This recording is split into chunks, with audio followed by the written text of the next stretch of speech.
Friends, myself Mahi Singh Rajput and welcome back to my channel GK GS queen. So guys, कैसे हैं आप सब? I hope आप सब लोग अच्छे होंगे। तो फ्रेंड्स, आज मैं आप लोगों के लिए ज्ञान दर्पण पब्लिकेशन का बिहार एसआई का टेस्ट सीरीज फर्स्ट लेकर आई हूँ। तो फ्रेंड, आज मैं भी आपको मेरे वॉइस में थोड़ा सा लो लगे, क्योंकि मेरे दांत का ट्रीटमेंट चल रहा है, मुझे पेन है, इसलिए मैं थोड़ा सा लो वॉइस में बोलूँगी, तो सॉरी फॉर डैट। तो चलिए आज का वीडियो स्टार्ट करते हैं। वीडियो स्टार्ट करने से पहले अगर आप मेरे चैनल पर नए हैं तो पर्सनली मेरे चैनल को जाकर विजिट करें। वहाँ पर मैं continuously specially Bihar SI candidate का टेस्ट सीरीज ऑलरेडी अब कंप्लीट करवा चुकी हूँ। 1 to 96 तक आपको मेरे चैनल पर मिल जाएगा। 97 से 100 आपको PDF टेलीग्राम पर प्रोवाइड कर दिया जाएगा। इसके अलावा मैंने अपने चैनल पर बिहार स्पेशल का टोटल टॉपिक कवर करवा दी हूँ। Bihar SI and Bihar ESI के प्रीवियस ईयर क्वेश्चंस आपको मेरे चैनल पर मिल जाएंगे। करंट अफेयर्स पे मैं सीरीज वाइज करवा रही हूँ। 2021 के घटना चक्र के भी कुछ वीडियो अपलोडेड हैं। तो अगर आप मेरे चैनल पर नए हैं तो मेरे चैनल को जाकर विजिट करें, और अगर आपको मेरा वीडियो पसंद आता है तो मेरे चैनल को सब्सक्राइब, लाइक और ज़्यादा से ज़्यादा फैमिली एंड फ्रेंड्स के साथ शेयर करना ना भूलें। So let's started. यहाँ पर आप क्वेश्चन नंबर फर्स्ट देख सकते हैं। ये जो ज्ञान दर्पण पब्लिकेशन का बुक है फ्रेंड, ये काफ़ी अच्छा बुक है। यहाँ पर मैथ से क्वेश्चन भी अराइज किए गए हैं। ये 2 कॉपी बेस से ही इसमें क्वेश्चन सेट किए गए हैं, जैसा कि बिहार एसआई के प्रीलिम्स में पूछा जाता है।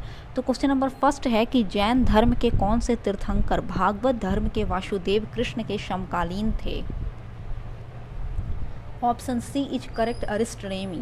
अगर अरिस्टनेमी की बात करते हैं तो ये जैन धर्म के 22वें तीर्थंकर थे, और कुल जैन धर्म में 24वें तीर्थंकर हुए। पिछले बार बिहार एसआई के प्रीलिम्स में पूछा गया था कि जैन धर्म के 23वें तीर्थंकर के नाम बतलाइए, तो 23वें तीर्थंकर पार्श्वनाथ थे। वहीं अगर पहला नंबर के पूछेंगे तो ऋषभदेव, और अंतिम यानी 24वें तीर्थंकर हुए महावीर स्वामी।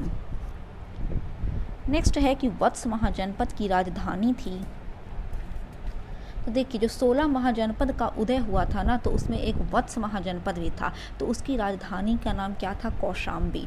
अगर चंपा की बात करते हैं तो ये अंग महाजनपद की राजधानी थी। गिरिव्रत, जिसका दूसरा नाम राजगिर था, तो यह मगध महाजनपद की राजधानी थी, तथा मथुरा जो थी वो शूरसेन महाजनपद की राजधानी थी। नेक्स्ट है कि सिंधु सभ्यता का विशाल स्नानागार कहाँ है?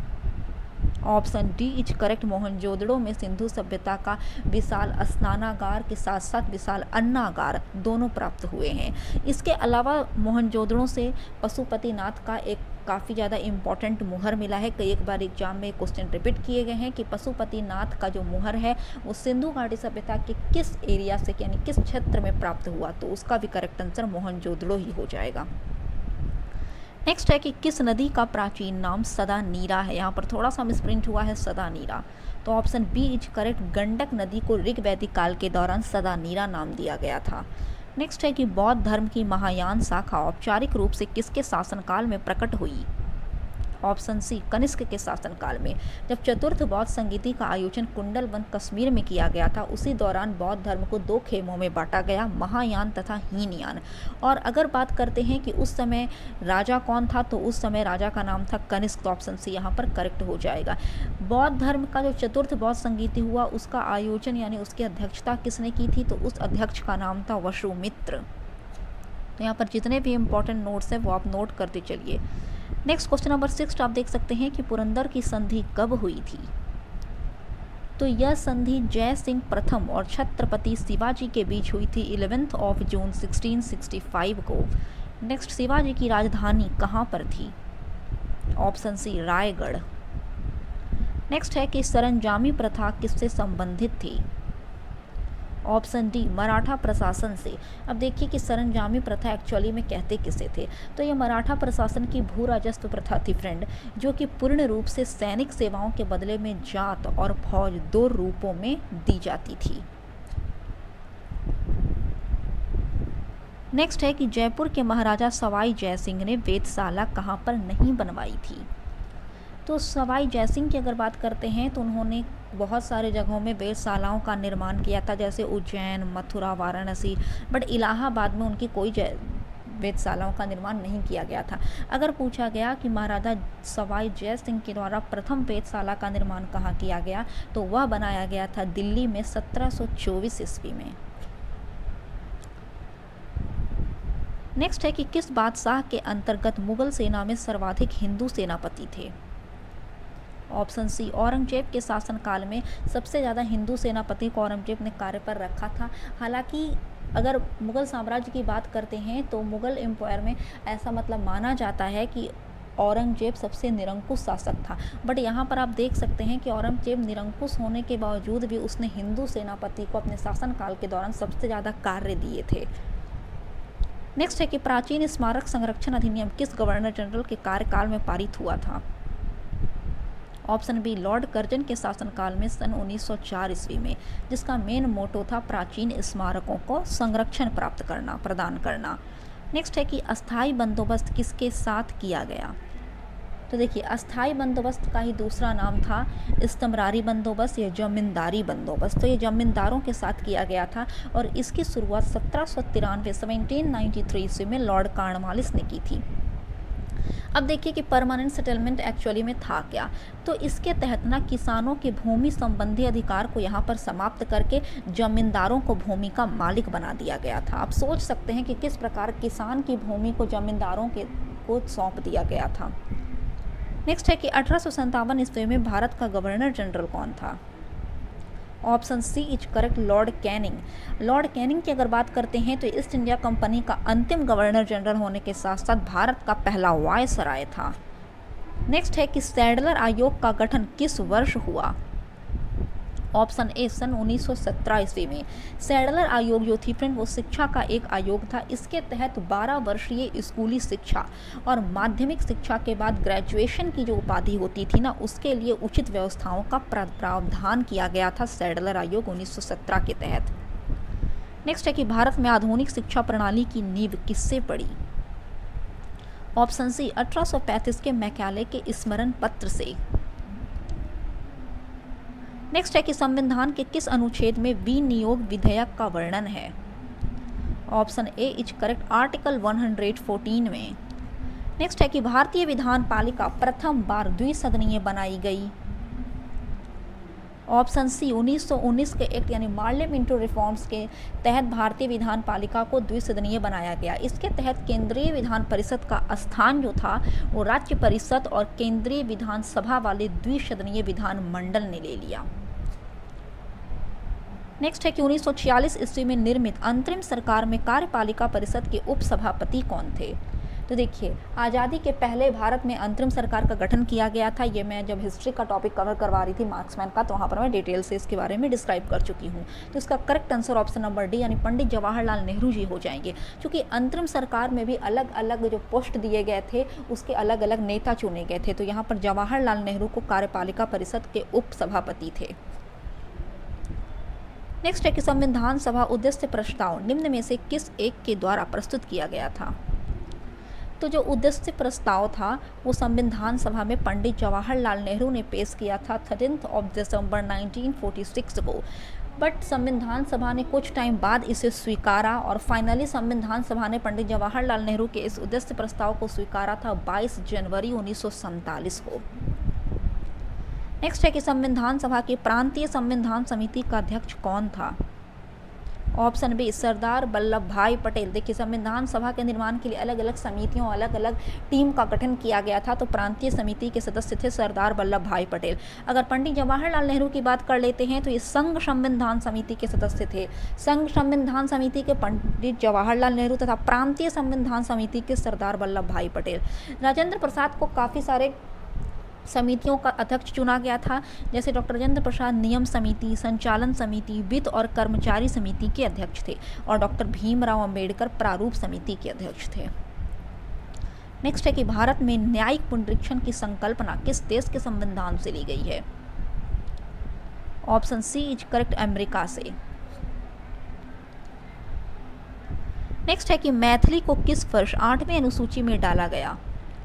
तो जो मैथिली भाषा है ना, उसको वर्ष 2003 ईस्वी में 8वीं अनुसूची में डाला गया। मैथिली के अलावा बोडो, डोगरी और संथाली, ये तीनों को भी 2003 में ही डाला गया 8वीं अनुसूची में। देखिए, प्रेजेंट टाइम में 8वीं अनुसूची में कुल कितनी भाषाएं हैं? तो 22 हैं। नेक्स्ट है कि संविधान का कौन सा भाग पंचायती राज से संबंधित है? तो ऑप्शन ए भाग 9। और आर्टिकल की अगर बात करें तो आर्टिकल 243। नेक्स्ट है कि निम्नलिखित में से कौन सा शब्द सन 1975 में भारतीय संविधान की प्रस्तावना में इंक्लूड नहीं था? ऑप्शन ए इज करेक्ट, अखंडता। क्योंकि अगर अखंडता की बात करते हैं तो ये 42वां संविधान संशोधन 1976 के तहत अखंडता, पंथ निरपेक्ष और समाजवाद, ये तीनों वर्ड को ऐड किया गया। उसके पहले बंधुत्व, समानता और संप्रभुता ये पहले से मौजूद थे इंडियन कॉन्स्टिट्यूशन में। नेक्स्ट है कि सर्वप्रथम संसदनात्मक सरकार किस देश में आरंभ हुई? ऑप्शन बी ब्रिटेन में। नेक्स्ट, मेटूर बांध किस नदी पर बनाया गया है? Option B is correct, Kaveri नदी पर, और यह तमिलनाडु में सिचुएटेड है।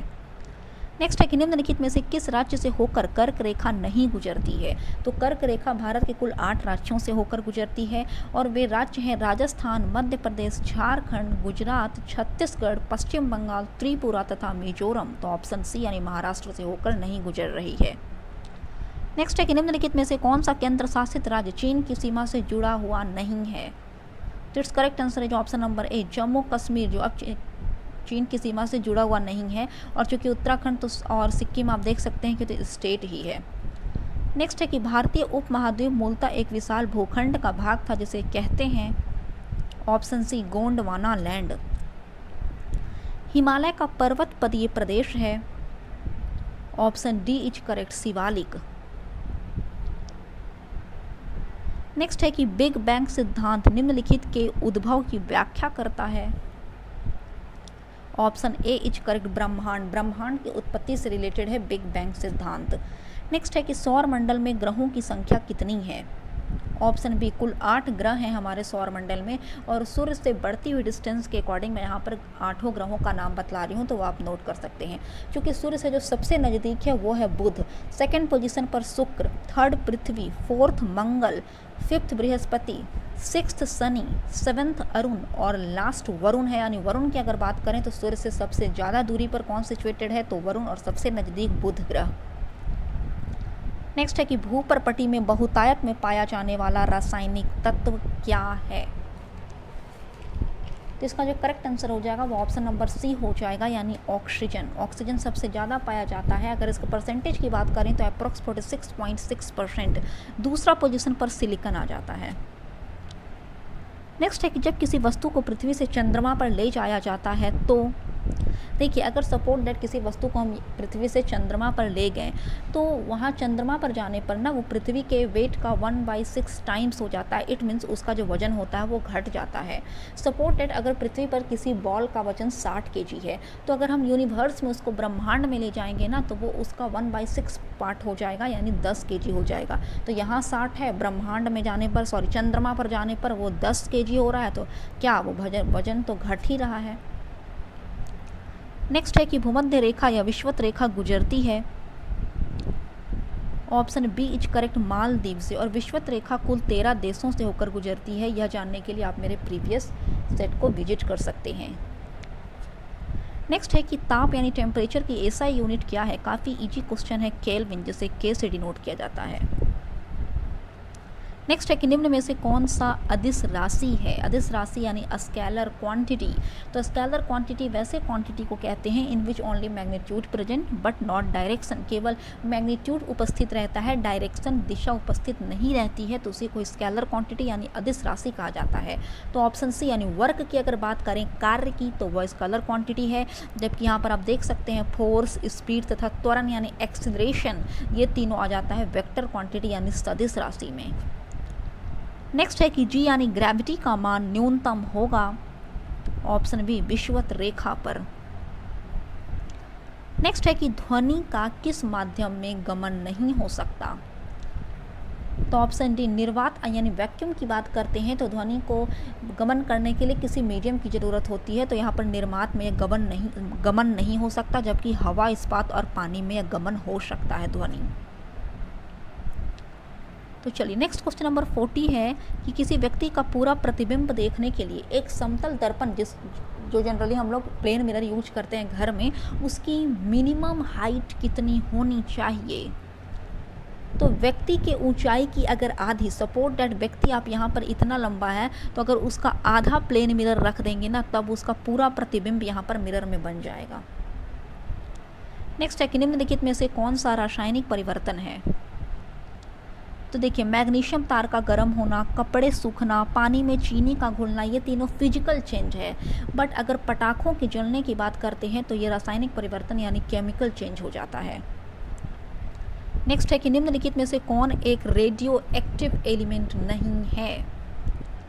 तो यूरेनियम, रेडियम और थोरियम ये तीनों रेडियो एक्टिव एलिमेंट हैं, but cadmium is not a radio active element. अब जानेंगे कि रेडियोधर्मी तत्व यानी रेडियो एक्टिव एलिमेंट कहते किसे हैं। तो देखिए, हमारे प्रकृति यानी नेचर में कुछ ऐसे एलिमेंट होते हैं जिसमें से स्वतः ही अदृश्य किरणें उत्सर्जित होती रहती हैं। इट मीन्स जिन पदार्थ में रेडियो एक्टिविटी की घटना घटित होना, तो उसी को ही रेडियो एक्टिव एलिमेंट कहते हैं। नेक्स्ट है कि मोटर वाहन की बैटरी में कौन सा एसिड उपयोग में लाया जाता है? ऑप्शन डी सल्फ्यूरिक एसिड यानी H2SO4। नेक्स्ट है कि निम्नलिखित में से कौन सा हैबर प्रोसेस का उपयोग करके उत्पादित किया जाता है? NH3 यानी अमोनिया। नेक्स्ट है कि नींबू में एसिड पाया जाता है। काफ़ी अच्छा क्वेश्चन है फ्रेंड, आप देख सकते हैं नींबू में कौन सा एसिड पाया जाता है, तो सिट्रिक एसिड। अगर लैक्टिक एसिड की बात करें तो ये दही में पाया जाता है। मॉलिक एसिड सेब यानी एप्पल में पाया जाता है, और टार्टरिक एसिड अंगूर, केला, इमली एक्सेट्रा में पाया जाता है। नेक्स्ट है कि कोशिका में निम्न में से कौन सी पाचन शैली कहलाती है? Option D is correct, lysosome. चलिए, नेक्स्ट क्वेश्चन है कि निम्नलिखित में से कौन सा रोग पुरुषों की तुलना में महिलाओं में बहुत कम होता है? तो ऑप्शन डी कलर ब्लाइंडनेस यानी वर्णांधता की अगर बात करते हैं तो एज कंपेयर टू मेल या ये फीमेल में काफ़ी कम मात्रा में देखी जाती है वर्णांधता। नेक्स्ट है कि निम्नलिखित में से कौन उड़ सकता है? तो हॉर्नबिल जो पक्षी है वो उड़ सकता है। नेक्स्ट है कि ट्वाइलिन एंजाइम का संबंध है, ऑप्शन सी इज करेक्ट, लार से। नेक्स्ट है कि लाल रक्त कणिकाएं यानी रेड ब्लड सेल शरीर के किस भाग में बनाती है? ऑप्शन बी अस्थि मज्जा में। अस्थि मज्जा में रेड ब्लड सेल के अलावा वाइट ब्लड सेल भी बनाए जाते हैं। नेक्स्ट है कि इंडियन ओपिनियन पत्रिका के प्रधान संपादक थे। आप यहाँ पर बिल्कुल कंफ्यूज ना करें। देखिए, इंडियन ओपिनियन पत्रिका की अगर बात करते हैं तो इसकी शुरुआत 1904 ईस्वी में मोहनदास करमचंद गांधी जी ने की थी, बट इसके जो पहले संपादक थे वह थे मनसुख लाल नजर। नेक्स्ट है कि भारत का प्रथम आधुनिक पुरुष किसे माना जाता है? ऑप्शन ए राजा राम मोहन राय को। भारत सेवक समाज की स्थापना किसने की थी? आप यहाँ पर महात्मा गांधी पहला ऑप्शन देख सकते हैं, बाकी ऑप्शन यहाँ पर है। तो ऑप्शन डी इज करेक्ट, इनमें से कोई नहीं, जो कि भारत सेवक समाज की स्थापना 1905 ईस्वी में गोपाल कृष्ण गोखले जी ने की थी। नेक्स्ट है कि भारत संघ के संस्थापक कौन थे? ऑप्शन सी सुरेंद्र नाथ बनर्जी। नेक्स्ट, भारतीय राष्ट्रीय कांग्रेस के संस्थापक थे? ऑप्शन डी इनमें से कोई नहीं, क्योंकि भारतीय राष्ट्रीय कांग्रेस की स्थापना 1885 ईस्वी में A.O. ह्यूम ने की थी। नेक्स्ट है कि निम्नलिखित में से कौन चिपको आंदोलन से संबंधित है? Option A Sundarlal Bahuguna. नालंदा स्थल को किस वर्ष यूनेस्को के वर्ल्ड हेरिटेज एंड विश्व विरासत स्थल की सूची में शामिल किया गया? Option C 2016। नेक्स्ट है कि भारत के प्रधानमंत्री ने स्वच्छ भारत अभियान आधिकारिक रूप से कब प्रारंभ किया? ऑप्शन सी गांधी जयंती पर। नेक्स्ट है कि नॉर्मन बोरलॉग को किस क्षेत्र में नोबेल पुरस्कार प्रदान किया गया है? तो उन्हें कृषि क्षेत्र में नोबेल का शांति पुरस्कार दिया गया है नॉर्मन बोरलॉग को। नेक्स्ट है कि अंटार्कटिका में भारत के तृतीय शोध केंद्र का नाम है? Option C Bharati. जो तृतीय शोध केंद्र की स्थापना की गई अंटार्कटिका में उसका नाम भारती है। हालांकि पहले शोध केंद्र का नाम था दक्षिणी गंगोत्री और दूसरा का नाम था मैत्री। आप यहाँ पर देख सकते हैं, ये पहला वाला था दक्षिणी गंगोत्री, दूसरा वाला मैत्री और भारती है तीसरा। नेक्स्ट है कि नामदफा टाइगर रिजर्व किस राज्य में सिचुएटेड है? ऑप्शन ए अरुणाचल प्रदेश में। किस देश की राजधानी रबात है? ऑप्शन डी मोरक्को की। किस देश की राजधानी दुशानवे है? ऑप्शन बी तजिकिस्तान की। निम्नलिखित में से कौन सा देश भू आवस्थित या लैंड लॉक्ड है? Option A Lesotho. लोकटक झील किस राज्य में सिचुएटेड है? तो option C is correct, Manipur में सिचुएटेड है लोकटक झील। नेक्स्ट है कि भारतीय रिजर्व बैंक के स्थापना के समय गवर्नर कौन थे? तो ऑप्शन सी ओशबर्न स्मिथ। और अगर आरबीआई की बात करते हैं तो इसकी स्थापना 1 अप्रैल 1935 ईस्वी को की गई थी और पहले गवर्नर थे इसके ओशबर्न स्मिथ। नेक्स्ट है कि भारत में बजट प्रणाली के संस्थापक थे? Option A James Wilson. Next, Bihar Vidhan Parishad में सदस्यों की संख्या कितनी है? ऑप्शन डी इनमें से कोई नहीं, क्योंकि कुल 75 विधान परिषद में सदस्यों की संख्या है। नेक्स्ट है कि बिहार में साक्षरता दर कितना है? Option B 61.8%। According to 2011 census है ये। मे भी ये आंकड़ा बढ़ सकता है, बट 2011 के अकॉर्डिंग 61.8% है। नेक्स्ट है कि निम्नलिखित में से गाय की कौन सी विदेशी नस्ल सर्वाधिक दूध उत्पादन करती है? Option C Holstein Friesian. Next, यहाँ पर से आप मैथ देख सकते हैं और इसी प्रकार के मैथ प्रीलिम्स में पूछे जाते हैं, जिसका अगर लेवल बोलें तो इजी टू मॉडरेट यानी हाई नहीं रहता है। आप यहाँ पर देखिए कि 2 अंकों वाली एक संख्या के अंकों का योग 9 है। यदि संख्या में से 9 घटा दिया जाए तो संख्या के दोनों अंक उलट जाती है, तो संख्या क्या होगा? यहाँ पर कोई ट्रिक यूज नहीं करेगा, आप डायरेक्ट ऑप्शन से सॉल्व कीजिए इसे। तो यहाँ पर ट्रिक का यूज नहीं होगा, डायरेक्ट ऑप्शन से हम लोग सॉल्व करेंगे। तो इसका जो करेक्ट आंसर हो जाएगा वो ऑप्शन नंबर बी यानी 54 हो जाएगा। चलिए देखते हैं इसे कैसे सॉल्व किया गया है।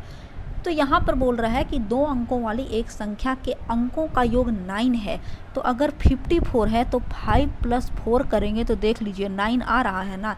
दूसरा कंडीशन कह रहा है कि यदि संख्या में से 9 घटा दिया जाए, तो 54 में से अब 9 घटाते हैं तो ये आ जाता है 45, और अब इस 45 को रिवर्स कर दिया जाए यानी उलट दिया जाए, तो जब वंस डिजिट जो प्लेस है उसको टेंस में लाएंगे और टेंस प्लेस को वंस में लाएंगे तो ये क्या हो जाएगा, रिवर्स करने के बाद 54 आ जाएगा। जिसका correct answer option number B है। आई होप आपको ये इजी सा क्वेश्चन विदाउट ट्रिक मैं समझा चुकी हूँ बाय ऑप्शन। नेक्स्ट है कि 13 संख्याओं का औसत 52 है, जिसमें प्रथम 7 संख्याओं का एवरेज 48 है और अंतिम 7 संख्याओं का एवरेज यानी औसत 58 है, तो 7वीं संख्या क्या होगी?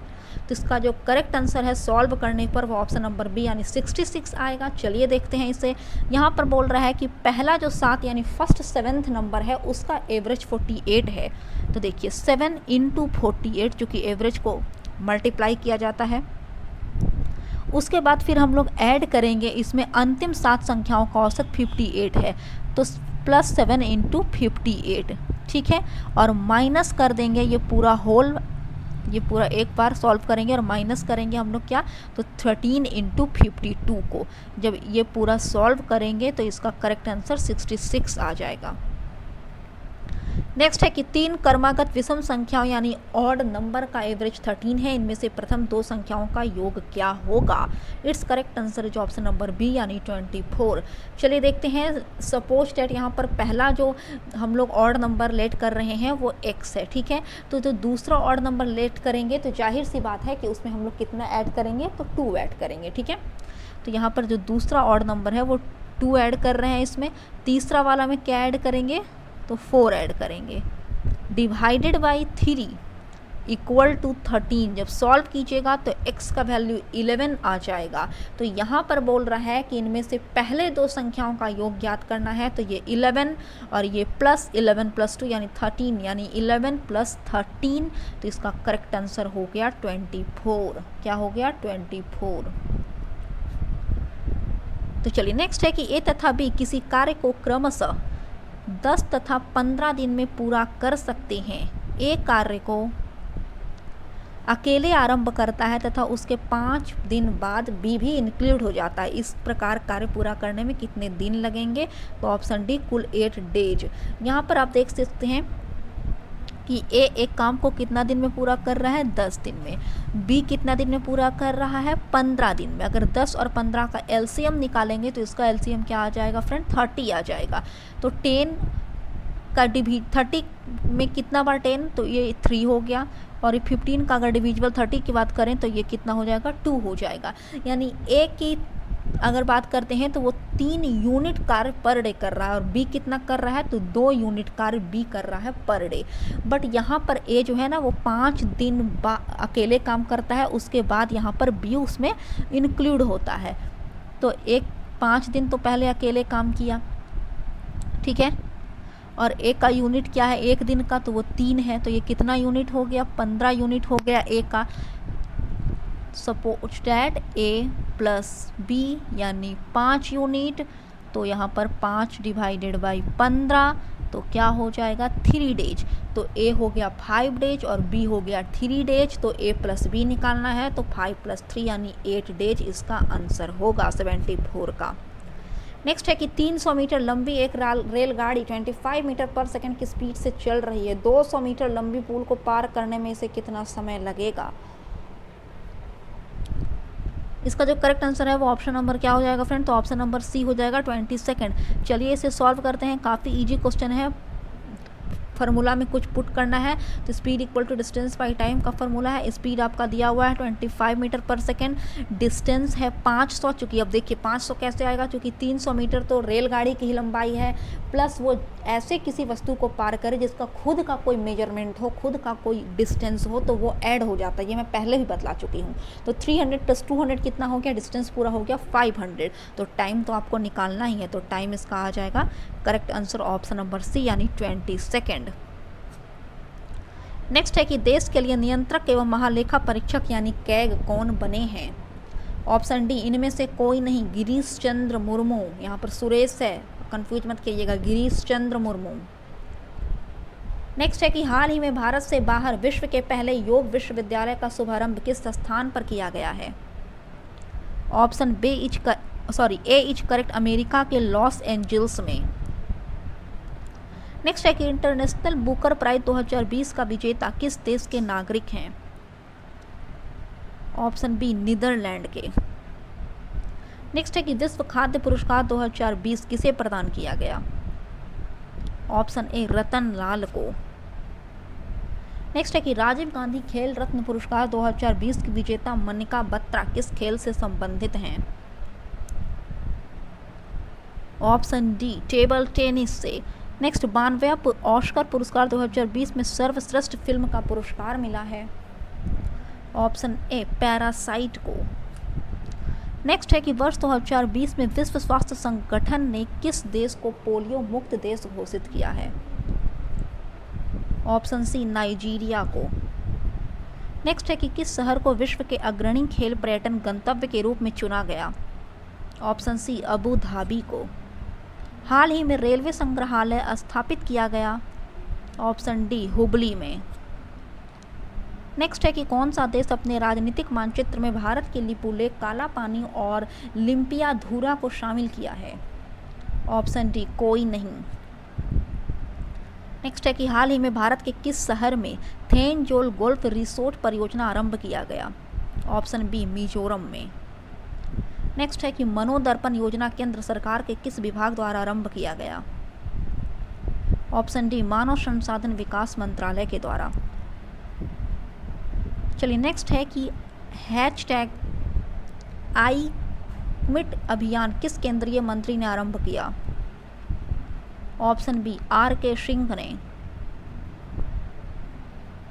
नेक्स्ट है कि अजय वारियर 2020 भारत और किस देश के बीच संयुक्त सैन्य अभ्यास है। ऑप्शन सी भारत और ब्रिटेन के बीच। नेक्स्ट है कि 36वां आसियान शिखर सम्मेलन 2020 आयोजित हुआ। ऑप्शन बी हनोई में। नेक्स्ट है कि 73वां विश्व स्वास्थ्य सभा 2020 कहाँ आयोजित हुआ। ऑप्शन ए स्विट्जरलैंड के जेनेवा क्षेत्र में। नेक्स्ट है कि सोशल मीडिया क्षेत्र की कौन सी कंपनी रिलायंस के जियो प्लेटफॉर्म के साथ समझौता किया। ऑप्शन डी फेसबुक ने। नेक्स्ट है कि RBI ने किस देश के साथ मुद्रा विनिमय हेतु समझौता किया है। ऑप्शन सी श्रीलंका के साथ। नेक्स्ट है कि कौन सा संविधान संशोधन विधेयक द्वारा अनुसूचित जाति तथा अनुसूचित जनजाति के लिए लोकसभा तथा विधानसभा में सीटों के आरक्षण के प्रावधान को 10 वर्ष के लिए बढ़ा दिया गया। ऑप्शन ए इज करेक्ट, 126वां संविधान संशोधन। चलिए नेक्स्ट 95 है कि विश्व पर्यावरण दिवस 5 जून 2020 को मनाया गया। इसका मुख्य विषय यानी थीम क्या था? तो 2020 का जो थीम था वो था जैव विविधता संरक्षण। बट आपसे 2021 का पूछेगा तो 2021 में इसका थीम था पारिस्थितिकी तंत्र बहाली। ठीक है ना, क्या था? तो पारिस्थितिकी तंत्र बहाली। नेक्स्ट है कि किस पुस्तक के लेखक चेतन भगत हैं? Option B, one arranged murder के। नेक्स्ट है कि विश्व की 100 उच्चतम भुगतान पाने वाली मशहूर हस्तियों की सूची 2020 जारी की गई। उसमें किस भारतीय अभिनेता को शामिल किया गया है? तो option C is correct, Akshay Kumar को। नेक्स्ट है कि वैश्विक ऊर्जा संक्रमण सूचकांक 2020 में भारत का स्थान कितना है? तो 2020 में इसका स्थान 74वां था, बट 2021 की अगर बात करें तो इसका स्थान 87वां है। नेक्स्ट है कि काले चावल का जीआई टैग किस राज्य का है? ऑप्शन बी, मणिपुर का। लास्ट क्वेश्चन नंबर 100 है कि किस देश में महात्मा गांधी अंतर्राष्ट्रीय कन्वेंशन सेंटर का स्थापना किया गया? ऑप्शन सी, नाइजर में। तो फ्रेंड्स, आई होप आपको मेरा आज का वीडियो पसंद लगा और यूजफुल लगा होगा एग्जाम के पॉइंट ऑफ व्यू से। अगर आपको मेरा चैनल अच्छा लगता है, वीडियो पसंद आती है, तो प्लीज़ मेरे चैनल को लाइक, सब्सक्राइब और दोस्तों के साथ शेयर करना ना भूलें। तब तक के लिए जय हिंद, जय भारत।